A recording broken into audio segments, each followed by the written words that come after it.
Here we are. Hello, uscellular. This is AJR. Live. We are live. That is correct, Ryan. We are here. We're going to be answering your guys' questions. We're just going to give you a second to hop on here, as with every Instagram Live, and here they come. Hello. Make sure to put your questions in the comment section here. We will happily answer them. Is that right? We will happily answer. We will happily do it. I won't be happy about it. What? But I'll do it. Ugh. All right, here we go. Everyone, just come on in. Join us.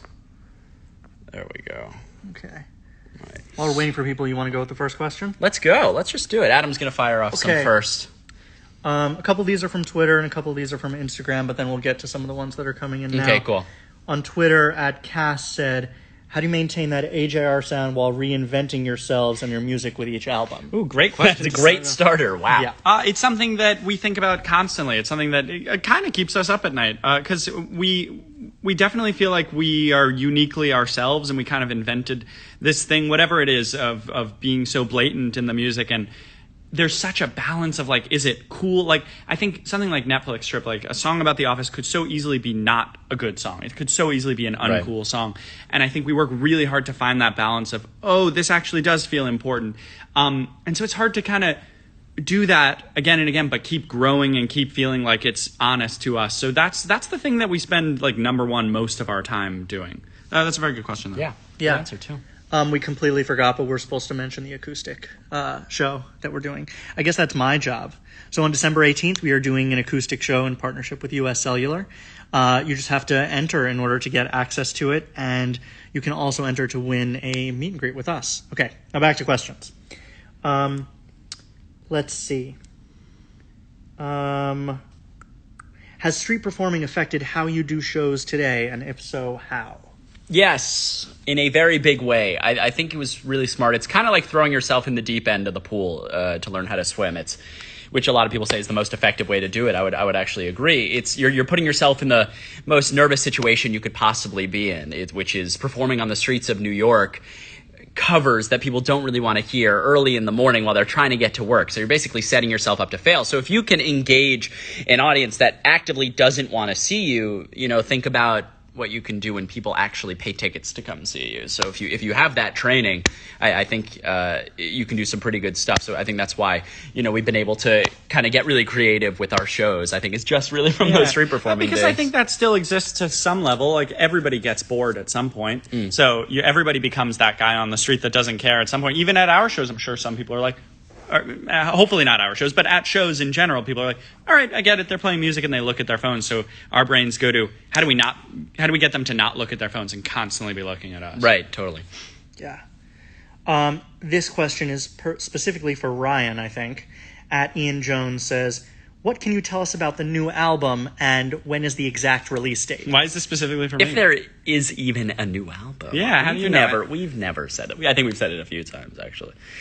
What was even the question? What can you tell us about what can we tell you about the and new what's album? the exact release date? It's an album.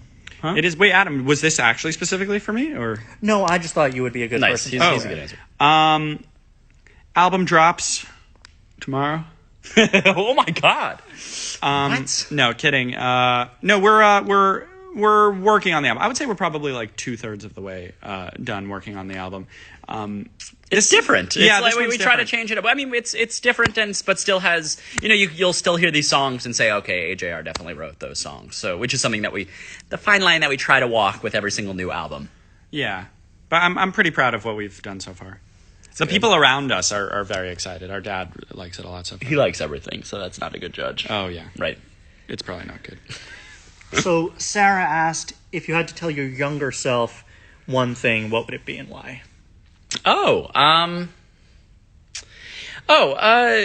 Truly don't care what people think about you, and being the nerd and the not the outcast but the outlier in the group is gonna do so many wonders for you later in life, whether you're in a creative field or you have a regular 9-to-5 job. Being different and thinking outside the box is something that people get made fun of a lot for in middle school and high school and elementary school, but it's obviously it's turned out well for us because we used to get made fun of a lot for being in the band and our songs were funny and people used to make fun of us, and now we kind of stuck to our guns and we got bigger, and people now like us for it. So people have heard time and time again that story. So it definitely pays off.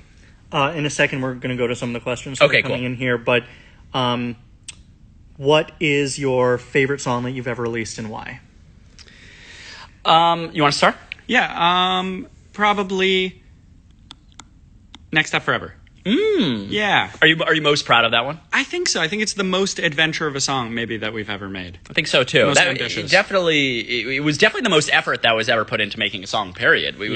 It was probably one of the only things that we didn't record inside our living room was the choir, that And sound, because we orchestra, couldn't get all those people in our living room. We had to fly out to LA, and it took a full day of instructing people how to sound like 1930s and 40s, singers. Yeah, it's funny, when we first got there, they were ready to go, "Your eyes are open," we should have recorded the I wish first we- take yeah. and then compared it to very last one. 90s Disney, and we were like, no, it's got to be 1950s. Yeah. Your eyes, the way they pronounce things were different. Yeah, it took a full day, and we said, no, put marbles in your mouth and create, some air in your throat, and finally they got it, and they totally nailed it. So that's cool. Yeah, Next Up Forever is cool.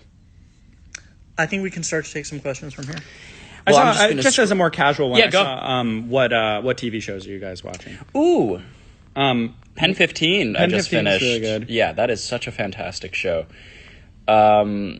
Extremely relatable. Here, I'm going to... Marvelous Miss Maisel is good. The Marvelous... That's what the show is called, right? The Marvelous... Okay, yeah. Marvelous Mrs. Maisel, I think. Marvelous Mrs. Maisel. Yeah, she is married. Yeah. What's your favorite movie? Favorite movie? Social Network. So annoying. What's your favorite movie? I hate you so much. Don't even think about that. I'm going to go with it. That is actually my favorite movie. I'm going to go with... I'll go with Juno. That's my other fave. I'm literally scrolling and not even stopping at comments. I'm just scrolling so fast. Here we go. Okay, we're kind of at the top now. There we go. And I'm going to go to the first question here. If you could do anything performance-wise on tour, what would you do? If we could do anything. I feel like every tour we get closer and closer to Honestly, this is the yeah. peak. How could we do anything more? Yeah. But we keep coming up with new things of what if we did this? That's impossible, right? What's an idea that we've had that didn't work? A cooking demonstration. No, That wasn't an an idea. that we couldn't pull off. That we couldn't do. I do. I have one in mind, but it needs. I don't want to say it because we're going to do it at some point when we're bigger. But Yeah. I don't. I honestly don't think we've ever had any that didn't work out or that can't. Yeah, Literally, I don't cannot want to do give it away because eventually. Yeah, eventually we'll be able to do it. I think it just has to do with how big we are. So we're not gonna give anything away. What was the reason for the song Karma? Why is this for me? Because you came up with the idea. You Thanks. just needed me to say that. No, I thought you were going to steal it after you stole my favorite movie. The song Karma was, I came up with the idea and I wrote the chorus because I had been in therapy for the first time in my life that year, and I thought it was a really good idea to write a song about basically, a song that takes place in a therapy session. And I guess you could talk about a lot of stuff in therapy, but, a big thing was the idea of you do everything right in your life and nothing is going right. And you're just kind of getting so frustrated with the concept of karma. It's starting to not feel real to you. And you're just pleading and begging for your therapist to just kind of stay by your side and help you. And it's probably one of our favorite songs we've written, and a lot of people have connected to it. So I'm glad you asked the question. What is the point of Dear Winter? What's the point? What's the point of listening? The point of anything? What if that's how she said it? What's the point of this? I think that was the subtext of the question. So, okay, here we go. Wait, hold on. What color is the new album? I think they're asking about a synesthesia thing, but Yeah. a lot of gray. Kind of It's a lot of what's the point? It's a lot. No, a lot of different colors. What's the name for the bridge in Bummerland? I'm not going to tell you because it is most likely going to be the name of the next album. I saw you guys Show at the this. drive-in show. Wait. Oh, wait, no, you didn't do it. Oh, yeah, Zip hold it again. on. You're not very good at that. Why are you not good at that? Favorite Taylor Swift song? I knew you were trouble when you walked in. A shame on me now. I flew you to places I've never been. As soon as you chime in. It's not your favorite anymore. Here we go. Where can we get a hat like that?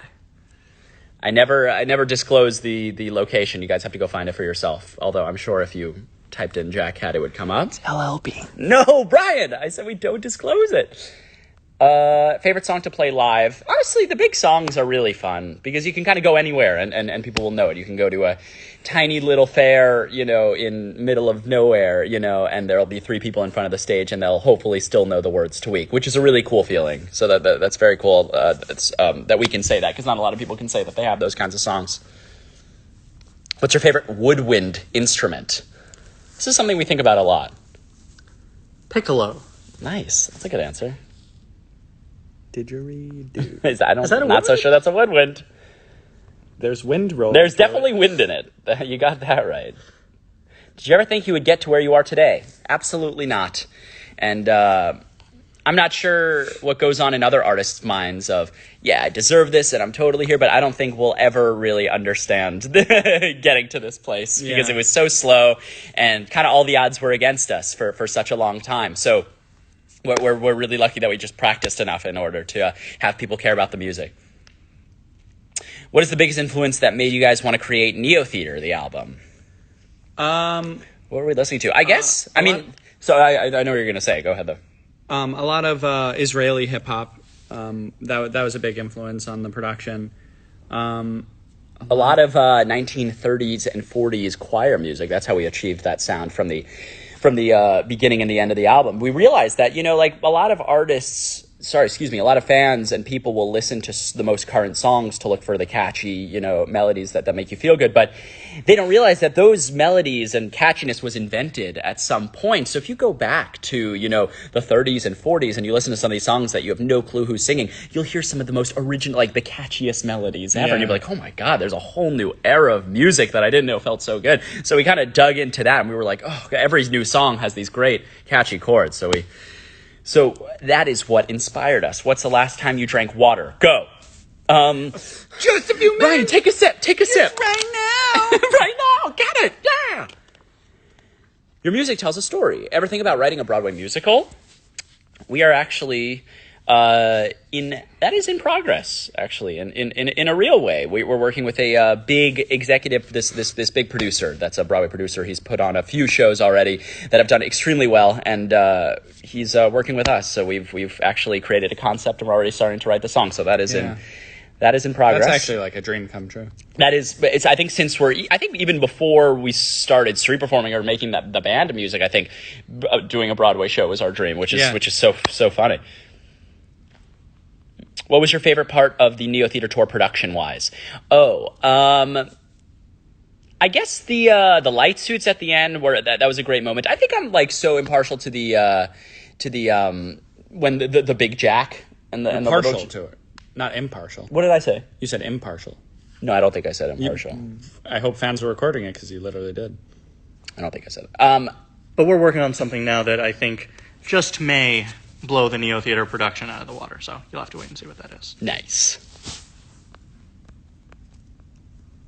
When was the last time you drank water? Go. Oh, we did that one already. Wait. Nope. He's doing it again. Do you like pickles? Big fan. We love pickles. We buy them all the time. How's New York life right now? It's interesting. It is definitely a little scary out there. Everyone should remain extremely safe and extremely cautious, especially in New York and around the U.S. Stay hydrated, boys. We are. Most recent photo in your camera roll. It's got to be, a FaceTime with Ryan where I hit a screenshot. I hit a snapshot, and he was doing something funny. Let's do one more. Are you making any more music for Pixar's Soul, or was it just the overture in the trailer? I believe it was just in the trailer. For anyone that doesn't know, our song, the overture, was used in Pixar's Soul, which I believe is going to come out at some point. Coming out on Christmas. Oh, is it? Very nice. Sweet. Here, we'll do one more after that. If you weren't musicians, what would you be doing now? That's a nice general one. Here, you could start, Adam. Yeah, I do a lot of work with human rights and some stuff with the UN, so probably something in international affairs. What about you, Jack? I guess there's a few answers to this. I guess if I could do anything in the world and I was away from a creative medium, I'd want to be a professional athlete. But I have no Nothing in my body says that I can do that, but in my mind, I think that would be a really fun thing to be. But I mean, realistically, Ryan and I went to school for film, so I guess we would be doing something in the film arena, writing most likely for me, and Ryan would be doing craft services. Nope. What's that? Ping pong. Oh, that's ping pong. You wouldn't, I thought you'd be scoring a movie. I thought that's what you were doing. That's how you score a movie? No, this is actually craft services. That's you spreading That's butter. you spreading mustard on the sandwiches. That's pretty good. Nice. All right. December 18th, acoustic set with US Cellular. We will see you there. Thanks so much for your questions, everyone. We are AJR. Have a fantastic night.